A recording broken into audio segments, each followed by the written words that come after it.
Hello, hello, beautiful morning here in Amed, and I'm super excited about what we are going to do.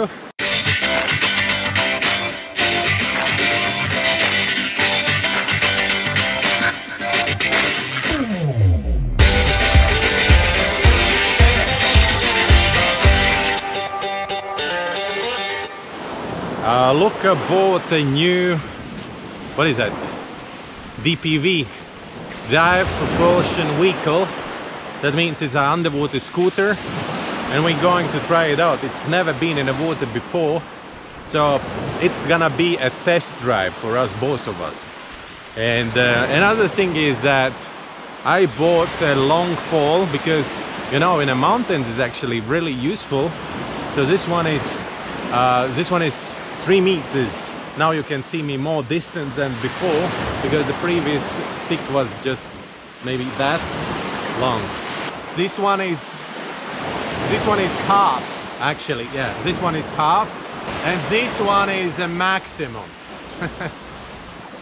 I'm going to use this long pole to capture our test drive.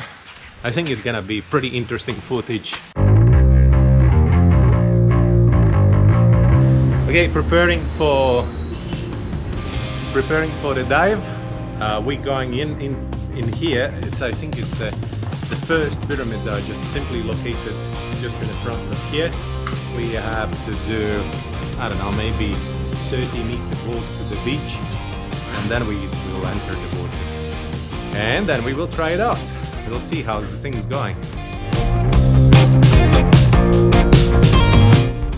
Yeah, about 10 kilograms.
strong, the current was really strong.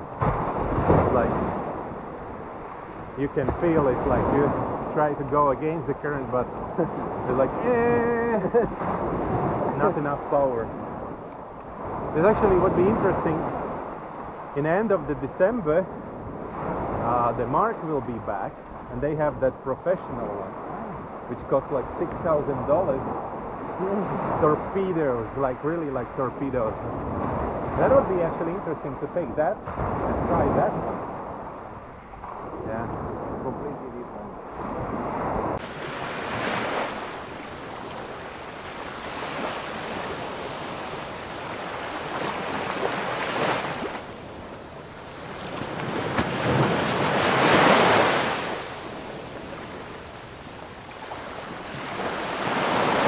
Conclusion is that this scooter is not for diving. And anyways, the money what he paid for it, it's only a little bit more than $200, 230 US dollars. And so that's why what you can expect from it. The size of it, it's already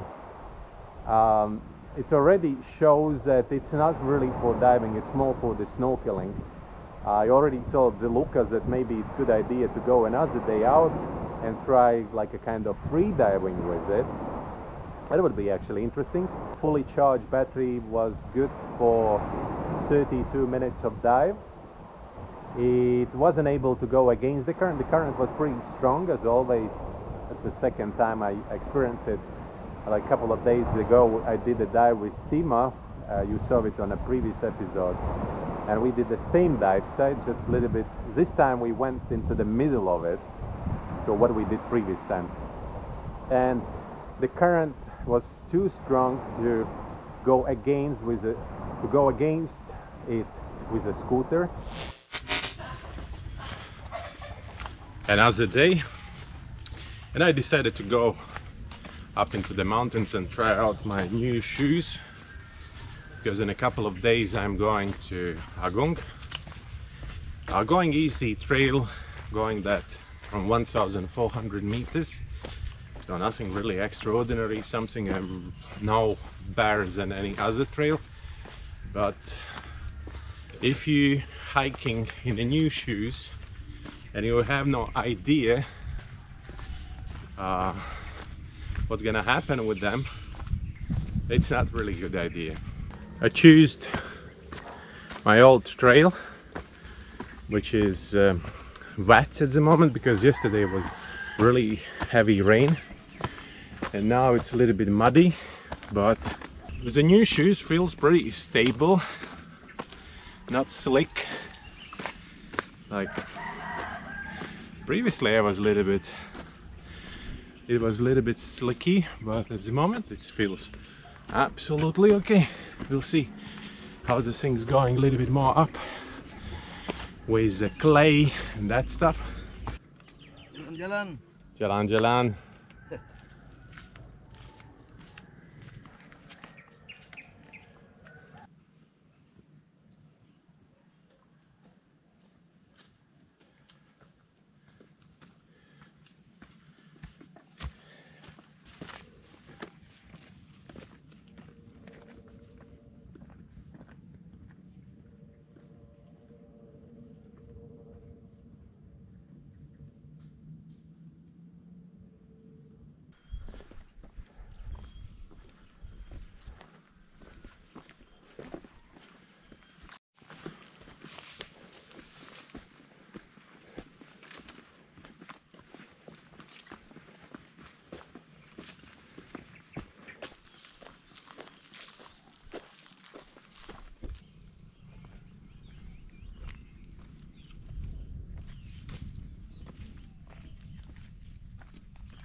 I came here also to test out my new 3-meter pole, our stick, and I already found the weak part of it, so I have to solve this problem because it's so easy to break this point where you mount your camera, and in this case you can simply lose your camera because it's 3 meters.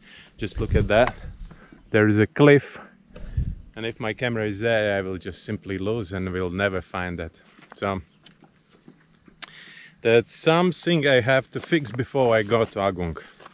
This time I'm not going to take a drone, I'm going to film everything with this pole, just to little bit give you this perspective from side.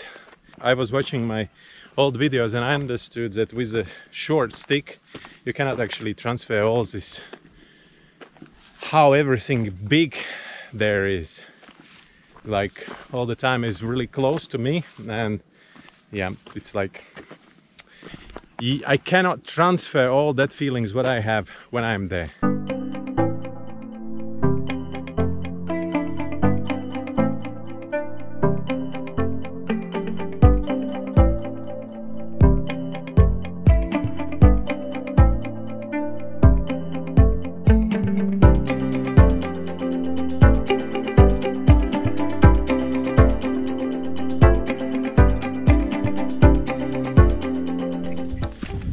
Time to go home.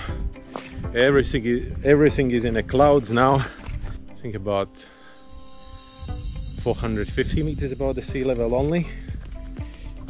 So my plan now is to run down the trail and to check out how's my shoes keeping me on the pavement. Beginning is not bad. I really feel the difference. With my old Crocs I would not be able to be that stable as I am at the moment.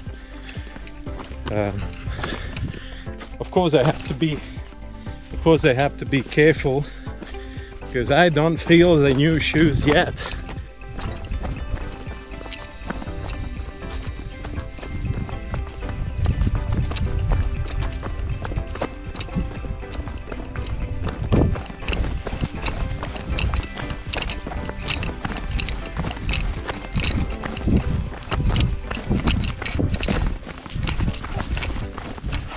Merci. Yeah, almost done. Before I started hike, I put the plasters on my smaller toes. I was worried that they will get some blisters on them, and I think I did mistake because now I got the problem on my left leg. On the right is everything is okay, but on the left leg otherwise it's okay. I think that's it. That was a short hike from Amed